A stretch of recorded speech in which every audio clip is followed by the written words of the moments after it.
1975, Ed Roberts invente le premier micro-ordinateur, l'Altaïr. Le futur milliardaire Bill Gates, qui a alors 19 ans, écrit le premier langage de programmation pour micro. Bientôt, Steve Jobs et Steve Wozniak commercialisent l'Apple II, qui connaît un succès retentissant.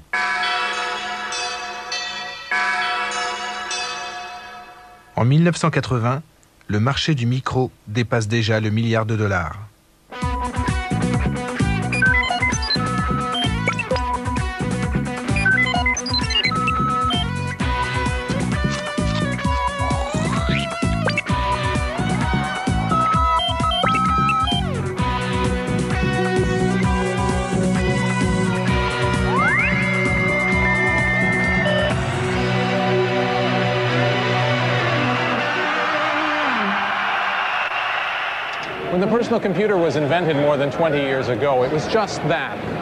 Il y a 20 ans, les micro-ordinateurs n'étaient que des joujoux électroniques destinés aux cinglés d'informatique. Les choses ont bien changé. Aujourd'hui, micro égale business.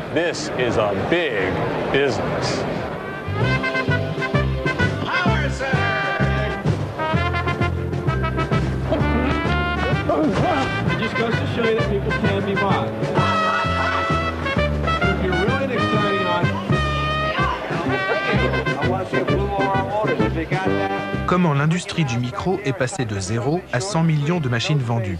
Telle est l'incroyable histoire que je vais vous raconter.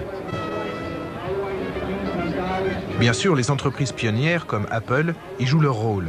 Mais le secret de cette transformation de gadget initial en business international tient en 3 lettres.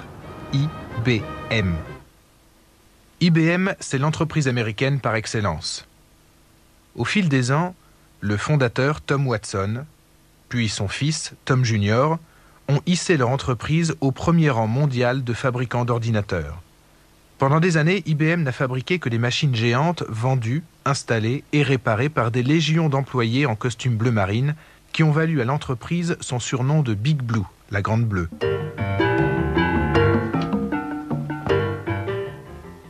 En 1980, la culture d'entreprise IBM des années 60 est toujours en vigueur. On dit alors qu'IBM ne licencie jamais personne, exigeant seulement de ses employés une obéissance sans faille. On dit aussi que les employés sont conservateurs, avec pour toute ambition de remplacer leur chef, et qu'ils occupent leur loisir à laver leur voiture.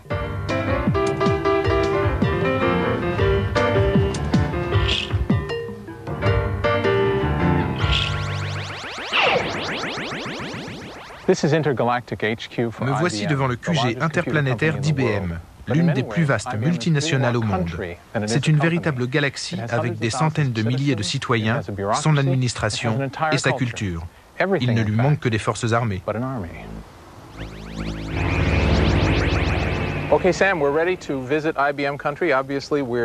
Je vais visiter la galaxie IBM en compagnie de Sam Albert, un ancien cadre de la société. Je me suis déguisé comme il convient de l'être, mais pour vraiment se mettre dans l'ambiance, nous allons interpréter une des chansons du livret IBM de 1959. Voilà, numéro 74 sur l'air de Jingle Bells. 3, 4. IBM, heureux homme, toujours souriant. Notre joie, c'est de vendre le jour et la nuit. Fidèles hommes de Watson, associés de TJ. Nous aidons l'humanité, c'est pourquoi nous sommes si gays. Attention, gay n'avait pas le même sens qu'aujourd'hui. Okay. Perfect.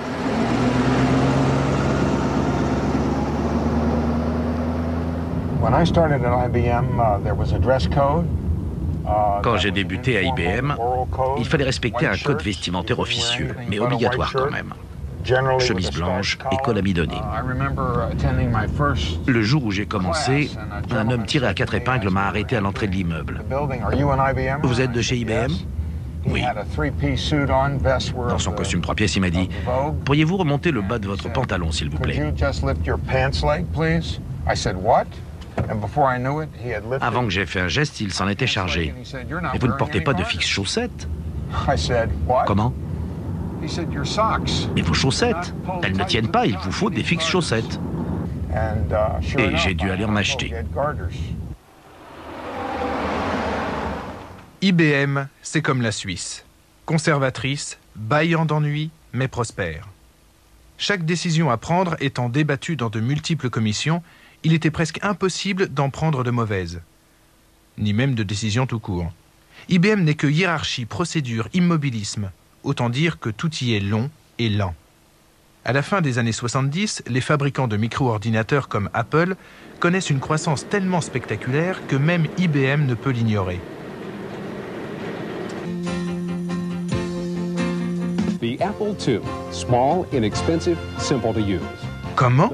Il existe un nouveau marché pour les ordinateurs et IBM en est absent? En 1980, le géant immobile décide d'entrer dans la danse. Des milliers de gens ont commencé à acheter ces petites machines et ils les adoraient. On en voyait dans les bureaux de nos clients parce qu'elles pouvaient réaliser des tâches pour lesquelles nos gros ordinateurs n'étaient pas prévus.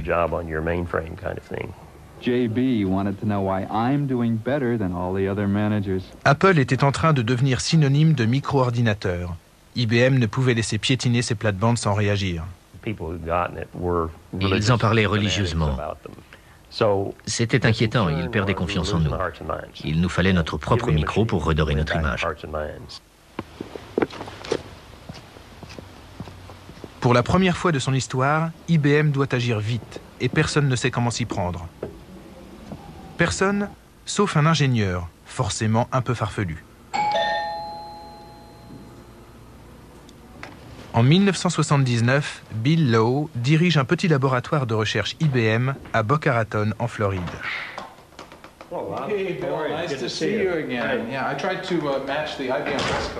Au cours d'une réunion du comité de direction, il affirme qu'il connaît le moyen de sortir IBM de l'impasse. Frank Carey, qui préside le comité, l'écoute avec attention.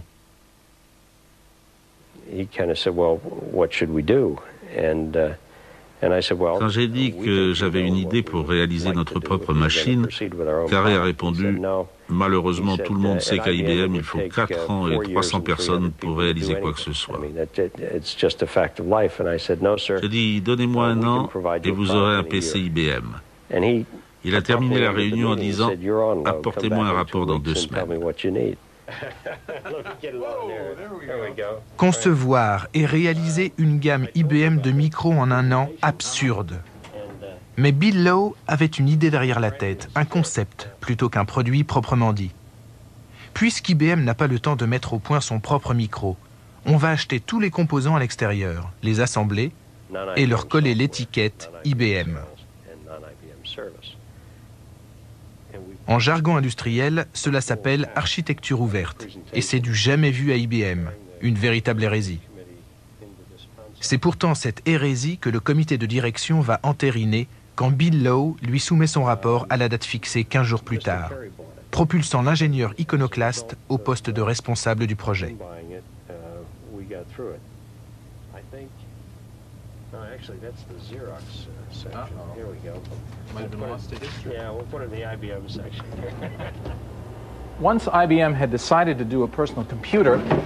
Mettons-nous à la place d'IBM en 1980.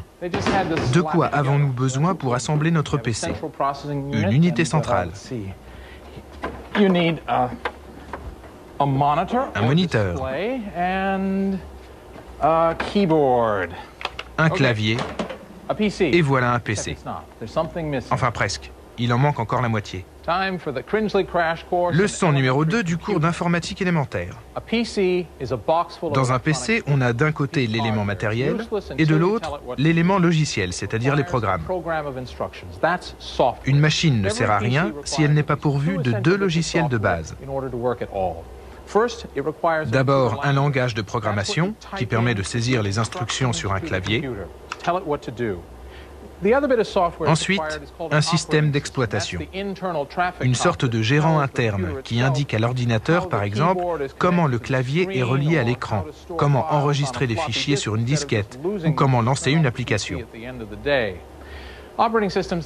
Les systèmes d'exploitation portent des noms comme Unix, MS-DOS ou autres. Des noms rébarbatifs, mais qui ont fait de Bill Gates l'homme le plus riche du monde. Une histoire très édifiante. IBM, donc, a décidé de se procurer des logiciels pour micro. Mais à qui les acheter? En 1982, deux hommes se partagent le marché. Gary Kildall, 39 ans, docteur en informatique, et un tout jeune homme de 24 ans, Bill Gates. Sa société, Microsoft, n'est encore qu'une petite entreprise. Son créneau, les langages de programmation dont elle est le principal fournisseur sur le marché naissant de la micro-informatique.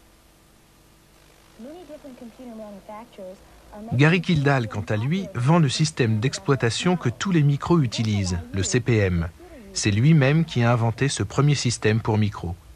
Sa société, baptisée modestement Intergalactic Digital Research, le commercialise sous licence.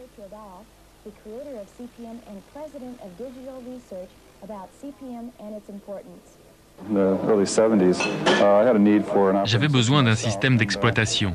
Comme il n'en existait pas, je l'ai écrit moi-même. Et puis, il s'est trouvé que d'autres gens en avaient besoin aussi. Alors, ça s'est fait naturellement. J'ai commencé à le vendre. Dans l'esprit de Gary, les choses étaient parfaitement claires. Bill s'occupait de langage et lui, il s'occupait de système. Il était persuadé que ça ne changerait jamais. Pourtant, les choses vont changer, à cause de la personnalité des deux hommes. Gary était assistant dans mon université.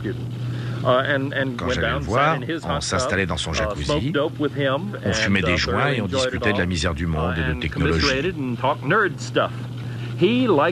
Il adorait les gadgets, tout comme moi. D'ailleurs, je les adore toujours. Faire des affaires ne l'intéressait pas. Il aimait travailler sur des projets qu'il passionnait. Ce n'était pas son genre de se précipiter pour breveter chaque ligne de code du CPM et d'essayer d'en extraire le moindre dollar. Gary n'était pas un battant. Il évitait les conflits. Il les détestait. Bill, au contraire, n'a jamais reculé devant un conflit. Qui est Bill Gates? Le musée de Microsoft nous propose une rétrospective. Le petit Bill a grandi à Seattle, où son père était un avocat de renom. Une famille bourgeoise et ordinaire. À plus d'un titre, sauf un, chez les Gates, on entretient l'esprit de compétition comme la flamme olympique.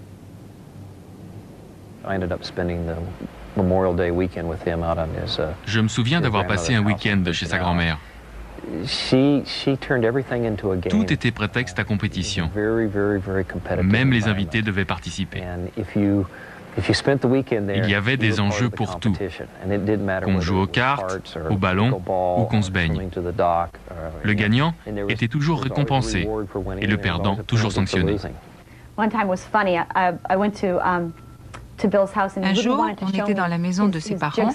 Bill tenait mordicus à me montrer qu'il était capable de faire un puzzle en 4 minutes. Sur la boîte, il était marqué « Si vous êtes un génie, vous ferez ce puzzle en 7 minutes ».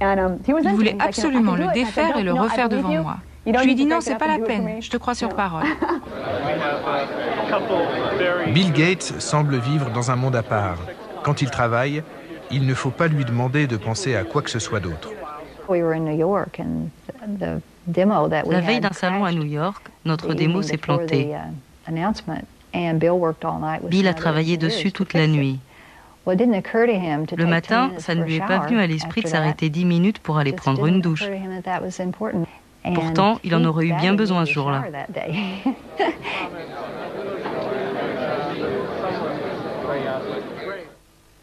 IBM va charger Jack Sams de prendre les premiers contacts en vue de choisir le fournisseur de son système d'exploitation. Entre Gary Kildall et Bill Gates, Jack Sams choisit de téléphoner à Bill Gates.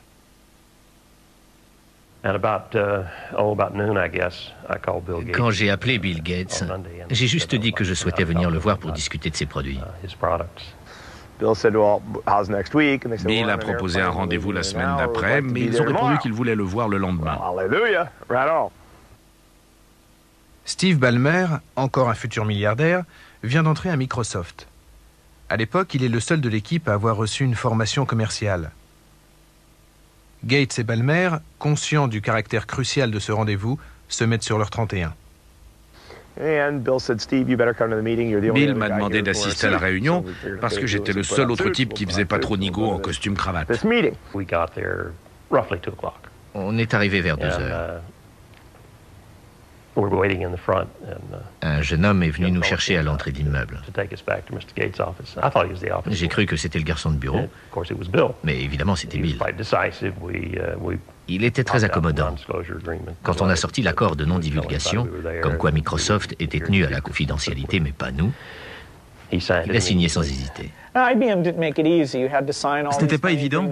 On nous a demandé de signer des tas d'accords bizarres qui permettaient à IBM de faire tout ce qu'il voulait et d'utiliser tous nos secrets. Il fallait une bonne dose de confiance. Jack Sams souhaite que Microsoft lui fournisse à la fois un système d'exploitation et un langage de programmation. Seulement, Microsoft n'a pas de système d'exploitation. Ils ont cru qu'on en avait un, parce que le nom de CPM figurait sur un de nos produits. On a dû leur dire qu'on était prêt à s'occuper des langages, mais qu'il faudrait trouver un système ailleurs. Quand on a compris ça, Bill a dit que Gary Kildall pourrait sans doute nous proposer quelque chose. Alors je lui ai demandé d'appeler Gary. Alors Bill a décroché le téléphone et il a dit « Gary, je t'envoie des gens importants, tâche de les recevoir comme il faut. »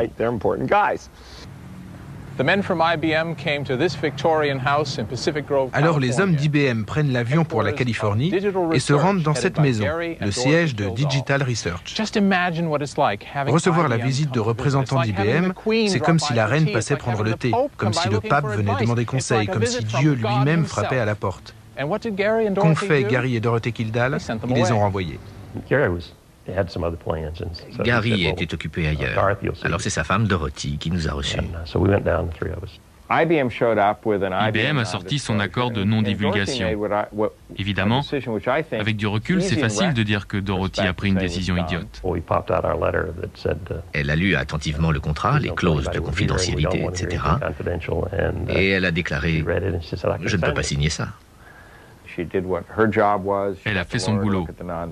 Elle a appelé un avocat pour examiner cet accord de non-divulgation. Il a littéralement vomi dessus. Bref, tout ça était très désagréable pour les gens d'IBM, qui n'avaient pas l'habitude d'attendre. Avec en plus l'ambiance chaotique qui était toujours celle de cette maison.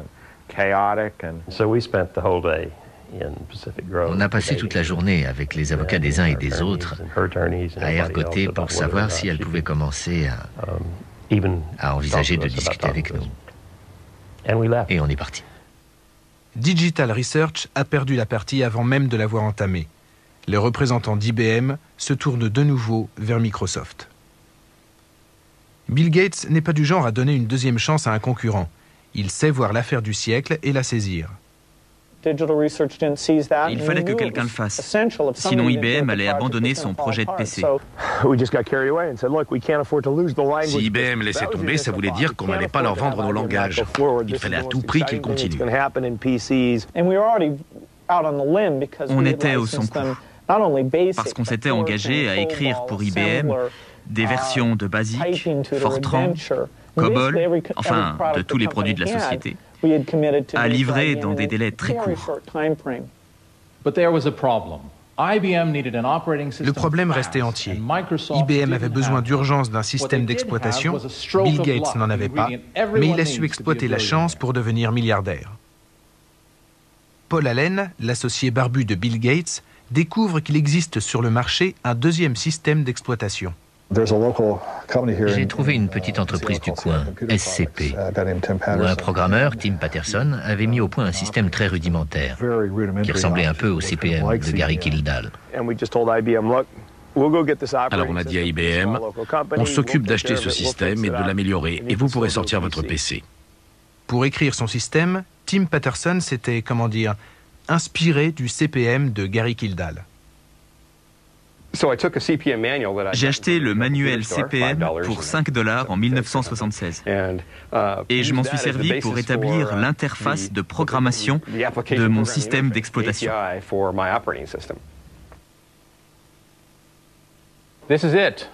Le voilà, le système de Tim Paterson. À l'origine, il s'appelait QDOS. IBM et Microsoft l'ont rebaptisé PC-DOS. Mais quel que soit son nom extérieurement, il ressemble comme un frère à CPM. J'ai les deux systèmes sur cet ordinateur et franchement, j'ai du mal à les distinguer. Les commandes sont les mêmes, les répertoires aussi. Une seule différence visible. Le lecteur de disquette s'appelle A sous PC-DOS et C sous CPM. Pourtant, l'un va rapporter des milliards et l'autre va disparaître. Dans l'industrie micro, le jackpot va toujours à l'exploitant d'une invention et pas à l'inventeur.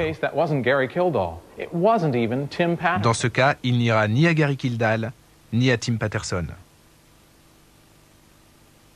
Reste pour Microsoft à acquérir les droits de ce système d'exploitation. On est allé les trouver en disant « On veut acheter ces droits ».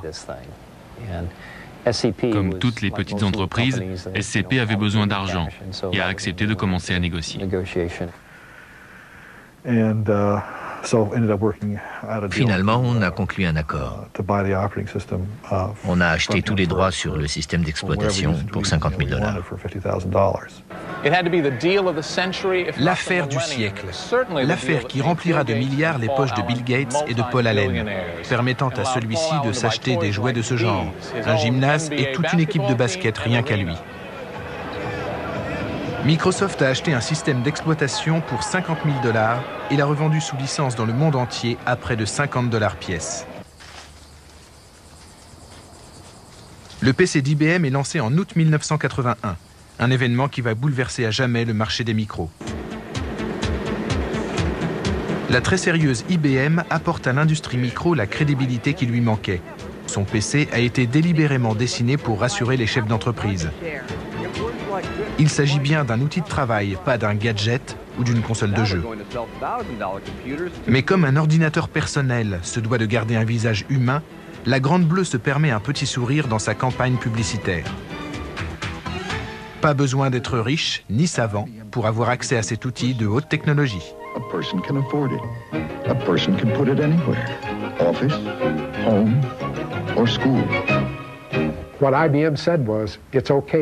Dans son message, IBM a porté sa garantie de qualité au monde de l'entreprise et a fortiori au reste de la population.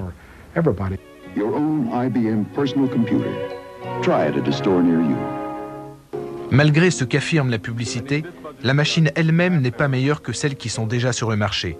Les ventes devront s'appuyer sur une application concrète, un logiciel indispensable et qui ne fonctionne que sur cet ordinateur précis. Ce logiciel miracle, ce sera Lotus 123, un tableur.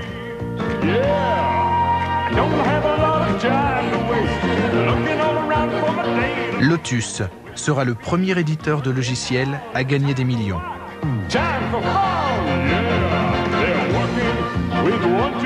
En 1981, IBM prévoit de vendre 500 000 PC dans les 3 années suivantes. En fait, ils vont en vendre plus de 2 millions. Euphorique, c'est le mot. On en avait vendu 2-3 millions. Du coup, tout le monde s'est mis à penser à 100 millions. On est passé de la sous-évaluation à la surévaluation. Tous les PC vendus par IBM fonctionnent sous DOS, le système d'exploitation de Microsoft. Au début, la société de Bill Gates ne gagne pas grand-chose à cause des termes de son accord avec IBM, mais elle mise sur l'avenir et son avance sur ses concurrents. Pour nous, le point fort du contrat avec IBM, c'était que nous conservions le droit de céder nos logiciels à d'autres constructeurs. L'histoire des ordinateurs grand système avait montré qu'avec le temps apparaissent sur le marché des machines compatibles, des clones.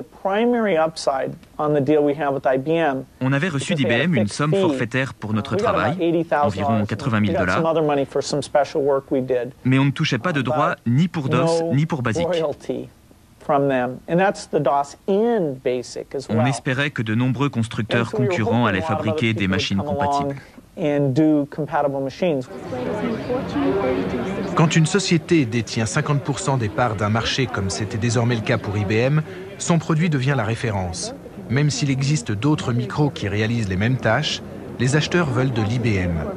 Pour avoir une chance de percer, les concurrents doivent fabriquer des machines semblables.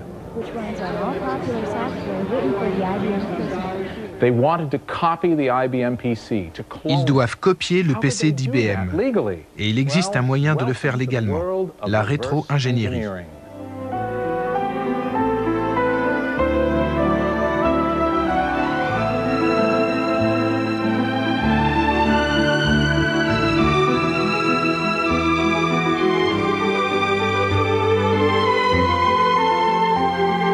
Voici le genre de paradis auquel peut vous mener la rétro-ingénierie si vous vous y prenez bien. Ce modeste cabanon dans la montagne appartient à Rod Canyon, un des fondateurs de la société Compaq. En 1982, Rod Canyon et 3 de ses collègues ingénieurs chez Texas Instruments veulent créer leur propre entreprise. Mais ils ne savent pas quoi inventer. Ils tiennent leur idée après avoir gribouillé un schéma sur un coin de nappe dans un snack bar. Ils vont fabriquer une version portable du PC d'IBM et parvenir à leur fin grâce à la rétro-ingénierie. La rétro-ingénierie part du produit fini, le décortique et l'analyse pour comprendre comment il fonctionne, dans le but de créer un produit identique, ou du moins qui réalise le même travail.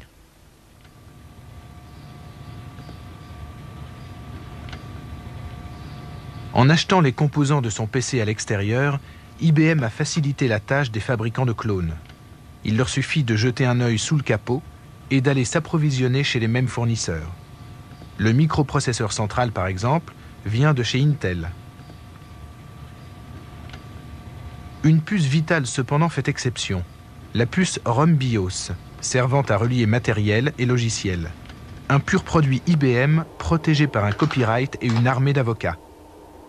Pour qu'un clone soit compatible IBM, il faut absolument qu'il soit équipé d'une puce ROM BIOS IBM, qui bien entendu n'est pas en vente. Reste donc à se débrouiller pour la copier en toute légalité. Voici la recette de la rétro-ingénierie. Je construis des ordinateurs et je désire fabriquer un clone du PC d'IBM. Je commence par rédiger un descriptif minutieux des fonctions que la puce ROM BIOS doit remplir. Je m'arrête là et j'appelle un homme de loi à la rescousse. Heureusement, Claude Stern, mon avocat, est spécialiste de la rétro-ingénierie. Il va m'expliquer la marche à suivre pour échapper à des poursuites judiciaires.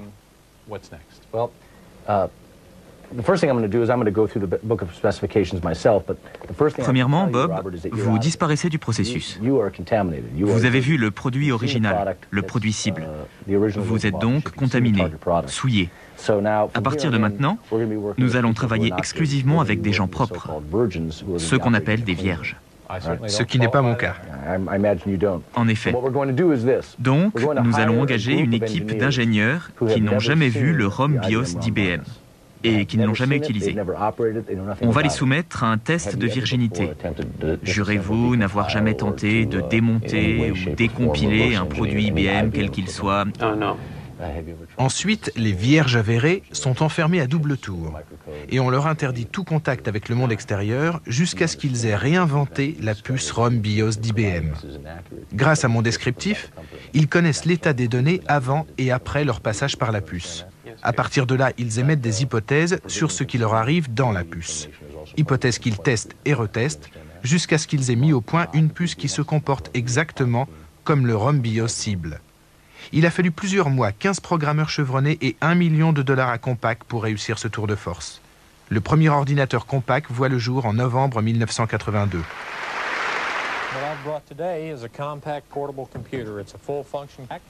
L'argumentaire de vente qui l'accompagne est limpide. Compatibilité à 100% avec IBM. Tous les logiciels écrits pour le PC d'IBM pourront tourner sur le portable de Compaq. That extends through all of the software for IBM. Yes. It all works on the Compaq. Which is a data diskette that the program requires. Compaq vend pour moins cher exactement les mêmes ordinateurs qu'IBM. Le succès ne se fait pas attendre. On a établi un record pour une première année de vente. 111 millions de dollars.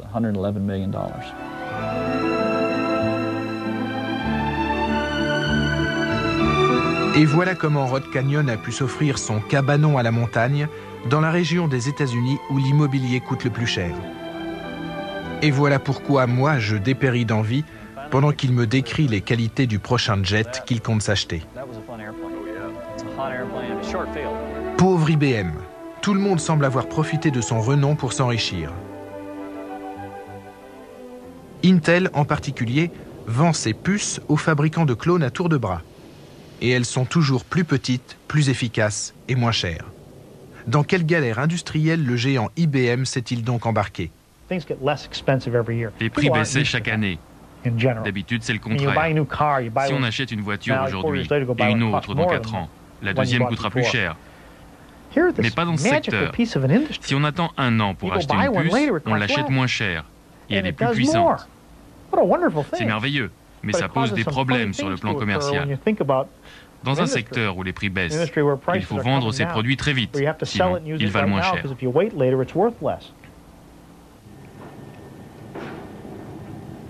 Fabriquer des clones devient de moins en moins cher et de plus en plus facile. On peut même se procurer des puces ROM BIOS garantie vierge. Les rangs des fabricants grossissent et chaque nouvel arrivant grignote la part de marché d'IBM.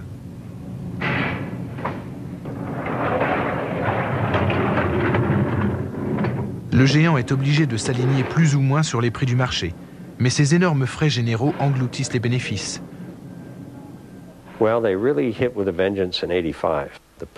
Ça a été vraiment dur à partir de 85.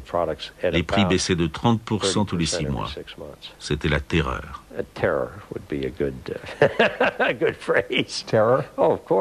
On vendait beaucoup d'articles, mais on n'arrivait pas à dégager de profit. Tous ces fabricants doivent équiper leurs machines d'un système d'exploitation. Pas n'importe lequel. Le DOS de Microsoft. Le même que celui d'IBM. Compatibilité oblige. Au milieu des années 80, Microsoft connaît une croissance exponentielle. Bientôt, elle comptera des milliers d'employés. Bill Gates désire toujours conserver la maîtrise totale des opérations. Il invente une culture d'entreprise qui lui permettra de satisfaire son aspiration d'adolescent à dominer les autres et son désir d'adulte de les inspirer. Microsoft recrute exclusivement des jeunes diplômés, sans aucune expérience du monde du travail. Ils recevront un surnom éloquent, les microserfs. Tous ces jeunes gens, à peine sortis de l'université, en fait, c'était surtout des hommes, voyaient en lui un modèle, un leader, presque un gourou.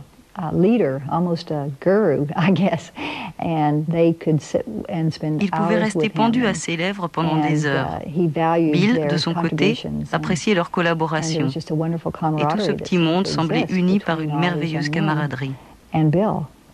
Il y a en lui une force, une volonté, un désir viscéral d'être le meilleur et de gagner. Il ressemble à un chef spirituel.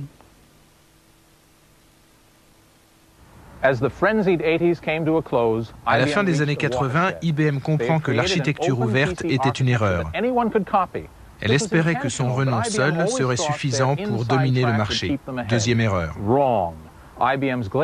Son infrastructure pesante l'empêche d'être aussi flexible et compétitif que les fabricants de clones. Ses parts de marché ne cessent de diminuer. Il faut changer de cap. IBM décide de construire une nouvelle gamme incopiable, entièrement fabriquée en interne et munie d'un système d'exploitation vendu seulement par IBM. Ce nouveau système s'appelle OS2. IBM se charge de concevoir les spécifications du logiciel et demande à Microsoft de participer, mais uniquement au niveau de la rédaction du code. Or, avec OS2, IBM ambitionne bel et bien de supplanter Microsoft sur le marché des systèmes. Pourtant, Bill Gates accepte de collaborer. IBM a beau connaître quelques difficultés, son poids sur le marché est toujours énorme. Et à Microsoft, on est prêt à toutes les concessions pour demeurer aux côtés du géant. On était dans la situation de quelqu'un qui essaye de chevaucher un ours. L'ours se débat et essaye de le vider.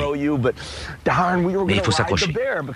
Parce que quand on a affaire à un ours, il vaut mieux être dessus que dessous. Dans l'industrie micro, l'ours c'était IBM et on était décidé à rester sur son dos.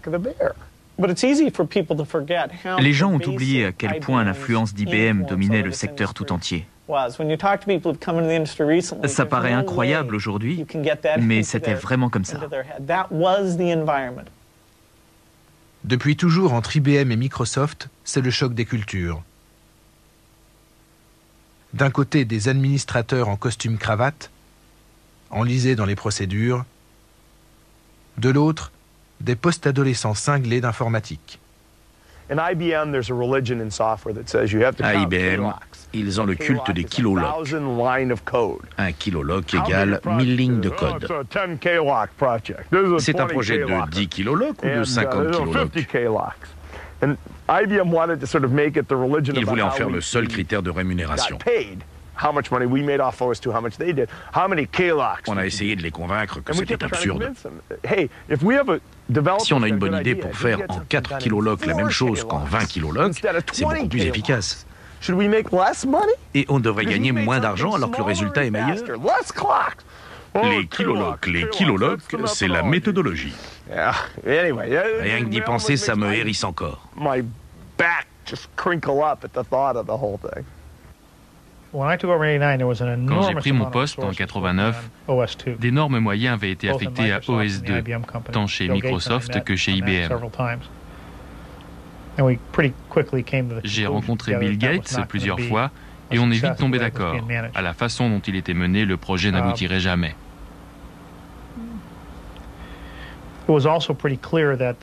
En outre, au vu des contrats, il était clair que ceux qui contrôlaient le projet, c'était Microsoft. Un conflit d'intérêts oppose désormais les deux alliés. La plus grande part des revenus de Microsoft provient des redevances que lui versent les fabricants de clones, qui ont tous installé le DOS sur leurs machines. Bill Gates ne peut accepter que les concurrents d'IBM n'aient d'autre choix qu'adopter OS2 ou faire faillite. Il veut prolonger le règne du DOS et compte y parvenir en ajoutant à son système un environnement graphique, attrayant et facile à utiliser. Ce nouveau programme s'appelle Windows. Tout en continuant à travailler sur OS2, Bill Gates investit des millions de dollars dans son développement et charge le timide et réservé Steve Ballmer d'en faire la publicité.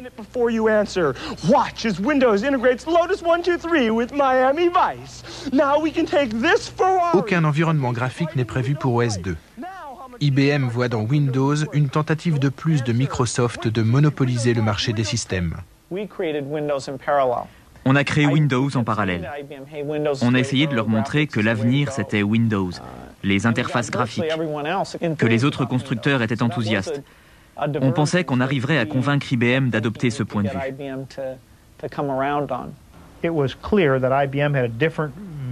Microsoft et IBM ne concevaient pas du tout leur relation de la même façon. À qui la faute? À Microsoft? Peut-être, en partie. En fait, les torts sont partagés. Je ne vois dans toute cette histoire qu'une mauvaise opération commerciale de la part d'IBM.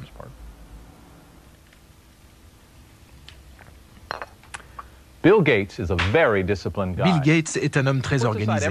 Il met de côté tout ce qu'il doit lire et 2 fois par an, il s'enferme pendant 1 semaine pour se plonger dans la lecture.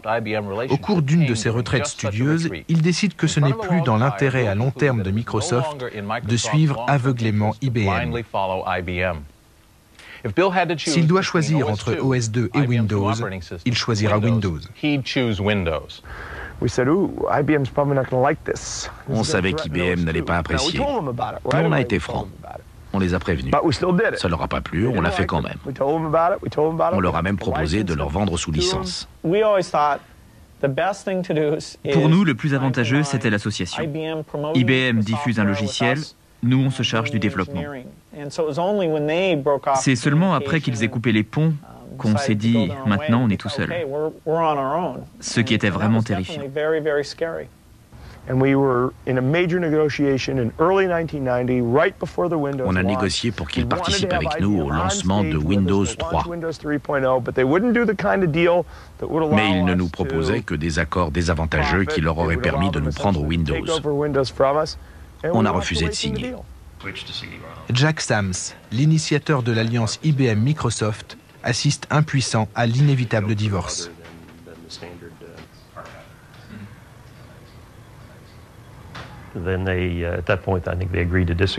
À un certain moment, ils sont tombés d'accord pour différer quant à l'avenir d'OS 2 et de Windows. En interne, on a reçu l'ordre de ne prévoir aucun produit pour Windows. J'ai eu à cette époque l'occasion de prendre une retraite anticipée et je l'ai prise.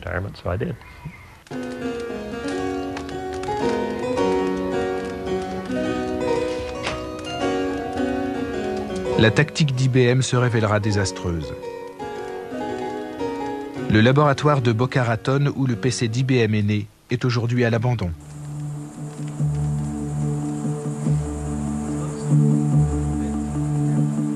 IBM est redevenue ce qu'elle était avant de se lancer dans l'aventure du PC. Une grande entreprise très rentable, leader sur le marché des ordinateurs grand système. IBM aurait pu dominer entièrement le marché des micros. Comment se fait-il qu'elle ait mordu la poussière? Peut-être n'était-elle pas assez flexible pour survivre dans l'univers micro. Peut-être a-t-elle gâché sa chance, faute d'être suffisamment sur ses gardes.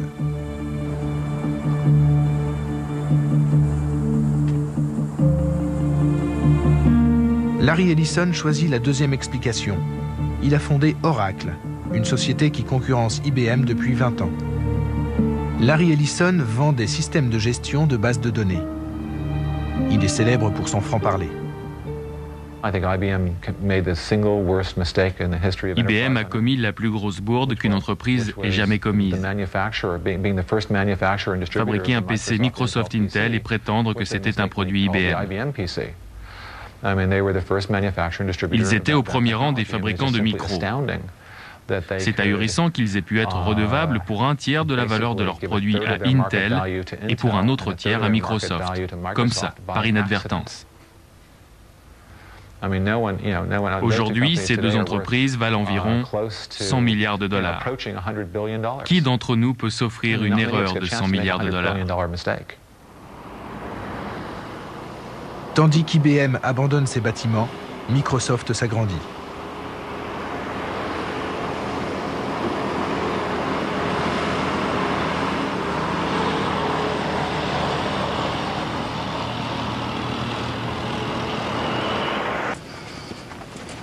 Pendant des années, IBM a incarné le modèle de l'entreprise. Aujourd'hui, cette bureaucratie bien huilée est aux antipodes de l'exemple à suivre. Cet exemple, c'est la culture Microsoft. Elle découle directement de la personnalité de son fondateur, de son besoin vital de vaincre. Bill Gates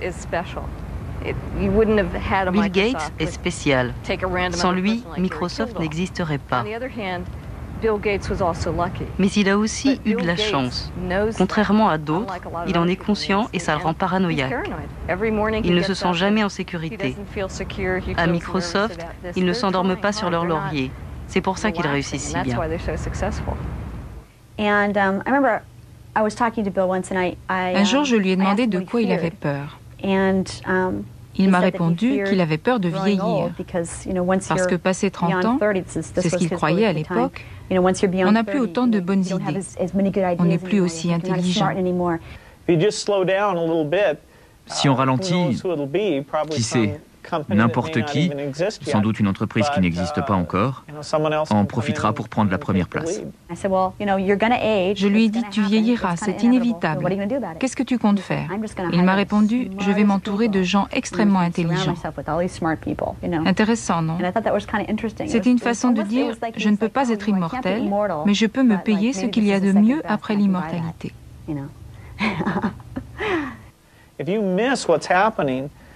Si on rate le coche, ce qui est arrivé à IBM et à beaucoup d'autres risque d'arriver à Microsoft. Personne n'occupe de position garantie dans la technologie de pointe. Il faut sans arrêt se remettre en question, améliorer ses performances, chercher des idées neuves. Je n'échangerai ma place avec personne. J'adore mon travail, précisément parce qu'on est obligé de toujours rester en tête. Le logiciel Windows, responsable du divorce entre IBM et Microsoft, a propulsé Bill Gates très loin devant ses rivaux. La première version qui fonctionnait vraiment est sortie en 1990 et a fait un triomphe. D'où viennent les bonnes idées à l'origine de Windows? Pas de Microsoft, bien entendu.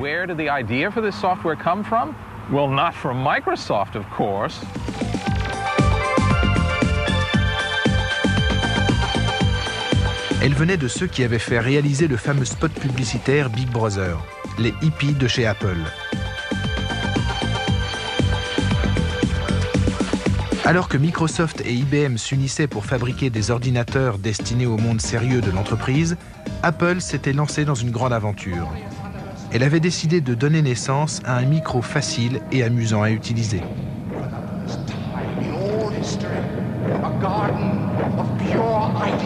En 1984, après des années de travail, le Macintosh et sa campagne publicitaire voient le jour.